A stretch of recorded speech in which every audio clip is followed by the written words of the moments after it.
रूरू एक मृग था। सोने के रंग में ढला उसका सुंदर सजीला बदन माणिक, नीलम और पन्ने की कांति की चित्रांगता से शोभायमान था। मखमल से मुलायम उसके रेशमी बाल, आसमानी आंखें तथा तराशे स्फटिक से उसके खुर और सींग सहज ही किसी का मन मोह लेने वाले थे। तभी तो जब भी वह वन में चौकड़ियां भरता तो उसे देखने वाला हर कोई आह भर उठता। जाहिर है कि रूरू एक साधारण मृग नहीं था। उसकी अप्रतिम सुंदरता उसकी विशेषता थी, लेकिन उससे भी बड़ी उसकी विशेषता यह थी कि वह विवेकशील था और मनुष्य की तरह बातचीत करने में भी समर्थ था। पूर्व जन्म के संस्कार से उसे झांत था कि मनुष्य स्वभावत एक लोभी प्राणी है और लोभवश वह मानवीय करुणा का भी प्रतिकार करता आया है। फिर भी सभी प्राणियों के लिए उसकी करुणा प्रबल थी और मनुष्य उसके करुणा भाव के लिए कोई अपवाद नहीं था। यही करुणा रूरू की सबसे बड़ी विशिष्टता थी। एक दिन रूरू जब वन में स्वच्छंद विहार कर रहा था तो उसे किसी मनुष्य की चीत्कार सुनाई दी। अनुसरण करता हुआ जब वह घटना स्थल पर पहुंचा तो उसने वहां की पहाड़ी नदी की धारा में एक आदमी को बहता पाया। रूरू की करुणा सहज ही फूट पड़ी। वह तत्काल पानी में कूद पड़ा और डूबते व्यक्ति को अपने पैरों को पकड़ने की सलाह दी।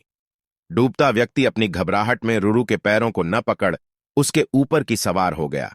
नाजुक रूरू उसे झटक कर अलग कर सकता था, मगर उसने ऐसा नहीं किया। अपितु अनेक कठिनाइयों के बाद भी उस व्यक्ति को अपनी पीठ पर लाद बड़े संयम और मनोबल के साथ किनारे पर ला खड़ा किया। सुरक्षित आदमी ने जब रूरू को धन्यवाद देना चाहा तो रूरू ने उससे कहा, अगर तू सच में मुझे धन्यवाद देना चाहता है तो यह बात किसी को ही नहीं बताना कि तूने एक ऐसे मृग द्वारा पुनर्जीवन पाया है जो एक विशिष्ट स्वर्ण मृग है, क्योंकि तुम्हारी दुनिया के लोग जब मेरे अस्तित्व को जानेंगे तो वे निस्संदेह मेरा शिकार करना चाहेंगे। इस प्रकार उस मनुष्य को विदा कर रूरूपुण्य अपने निवास स्थान को चला गया। कालांतर में उस राज्य की रानी को एक स्वप्न आया। उसने स्वप्न में रूरू साक्षात दर्शन कर लिए। रूरू की सुंदरता पर मुग्ध और हर सुंदर वस्तु को प्राप्त करने की तीव्र अभिलाषा से रूरू को अपने पास रखने की उसकी लालसा प्रबल हुई। तत्काल उसने राजा से रूरू को ढूंढकर लाने का आग्रह किया। सत्ता में मद में चूर राजा उसकी याचना को ठुकरा नहीं सका। उसने नगर में ढिंढोरा पिटवा दिया कि जो कोई भी रानी द्वारा कल्पित मृग को ढूंढने में सहायक होगा उसे वह एक गांव तथा 10 सुंदर युवतियां पुरस्कार में देगा। राजा के ढिंढोरे की आवाज उस व्यक्ति ने भी सुनी जिसे रूरू ने बचाया था। उस व्यक्ति को रूरू का निवास स्थान मालूम था। बिना एक क्षण गंवाए वह दौड़ता हुआ राजा के दरबार में पहुंचा। फिर हाँपते हुए उसने रूरू का सारा भेद राजा के सामने उगल डाला। राजा और उसके सिपाही उस व्यक्ति के साथ तत्काल उस वन में पहुंचे और रूरू के निवास स्थल को चारों ओर से घेर लिया। उनकी खुशी का ठिकाना न रहा जब उन्होंने रूरू को रानी की बताई छवि के बिल्कुल अनुरूप पाया। राजा ने तब धनुष साधा और रूरू उसके ठीक निशाने पर था।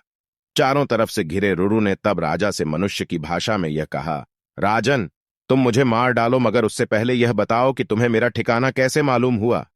उत्तर में राजा ने अपने तीर को घुमाते हुए उस व्यक्ति के सामने रोक दिया जिसकी जान रूरू ने बचाई थी। रूरू के मुख से तभी यह वाक्य हठात फूट पड़ा, निकाल लो लकड़ी के कुंदे को, पानी से न निकालना कभी एक अकृतज्ञ इंसान को। राजा ने जब रूरू से उसके संवाद का आशय पूछा तो रूरू ने राजा को उस व्यक्ति के डूबने और बचाए जाने की पूरी कहानी कह सुनाई। रूरू की करुणा ने राजा की करुणा को भी जगा दिया था।